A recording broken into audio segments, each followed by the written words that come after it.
ভোলায় যৌতুকের মোটরসাইকেল না পেয়ে স্ত্রীকে পিটিয়ে হত্যা। ভোলায় দৌলত খান উপজেলার যৌতুকের হিসেবে মোটরসাইকেল দিতে না পারায় ফিমা আক্তার নামের এক গৃহবধূকে পিটিয়ে হত্যার অভিযোগ উঠেছে তার স্বামীর বিরুদ্ধে। শ্বশুরবাড়ির লোকজনের বিরুদ্ধে শুক্রবার 29শে মে সকালে উপজেলার চর খলিফা ইউনিয়নের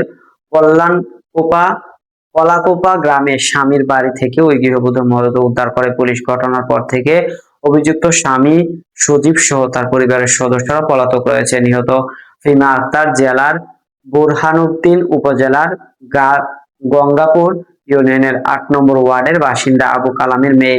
প্রায় 3 বছর আগে পারিবারিকভাবে দৌলত খানের কলাকোপা গ্রামের সজীবের সঙ্গে তার বিয়ে হয়। নিহতের পরিবারের সদস্যদের অভিযোগ, বিয়ের কিছুদিন পর থেকে একটি মোটরসাইকেলের জন্য ফিমার উপর চাপ সৃষ্টি করা হচ্ছিল। প্রায় 1.5 বছর আগে স্বামী সজীব মোটরসাইকেলে দাবি করে ফিমার পরিবারের আর্থিক সংকটের কারণে তা দিতে পারেনি। এরপর থেকেই ফিমার উপর মানসিক ও শারীরিক নির্যাতন শুরু হয়। এই নিয়ে একাধিকবার সালিশের বৈঠক হলেও কোনো সমাধান হয়নি।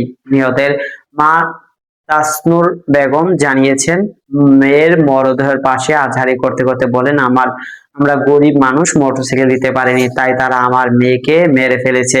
নিহতের ভাই মোহাম্মদ শিপন জানান, ঈদের দিন রাতেই ফিমা তার মা ও ছোট বোনের সঙ্গে কোনো স্বাভাবিক কথা বলেছিল, কিন্তু রাত 4টার দিকে শ্বশুরবাড়ি থেকে ফোন আসে ফিমা অসুস্থ। সকালে গিয়ে তার মেঝেতে বোনের লাশ পড়ে থাকতে দেখে। এই সময় বাড়িতে কেউ ছিল না।